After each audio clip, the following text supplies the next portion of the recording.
Սրանք եթե չմոչելնեին, զենքը ձեր իրանց հողն ու ջրում կմեռնեին, մենք էլ կհպարտանայինք, կասեինք հերոսն է։ Լավ, թալն է կերե ինչ են արել, բայց գնաց կյանքը տվեց։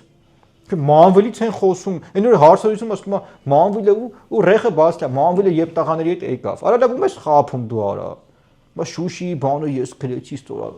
Ուրեմն Արտուր սրանք ասում եմ, սրանք ի տարբերություն են մեր իսկական հայ կռվողների, վիդեոկամերա ունեին 92 թվին։ Անդե Լեոնիդ Ազգալդյան, Դուշման Վարդան, Մոնթե Մելքոնյան, մարդիկ կռվում էին, պետությունն էին պահում, հող էին ազատագրում։ Սրանք վիդեոկամերայով հարցազրույցներ էին տալի։ Այն Քոչյանի բջջերն էլ բան են, այն որ հիշում եք գնացին ինչ-որ Ստեփանակերտում պատվալ են ցույց տալի, մենք պատերազմի ժամանակ այս պատվալում ենք ապրել։ Բայց հելեք հիմա էլ սիկտիր եղեք այդ պատվալում ապրեք, արա։ Ձեր Ալիև աղբոր հետ։ Վաղը Ալիևը սրանց կնքելու է, սա թորնեին դառնա խավոր։ Քոչյանը մտել խավոր ունի, չէ՞, գենայա ինչ այն, սպղեչի ուլը, այն թուրք հարցը։ Թո հավաքվեն գենան այդ Երևան պլազայի, Շագուրիկը, Քոչյան, Լևոնիկը, ես փողը կտամ։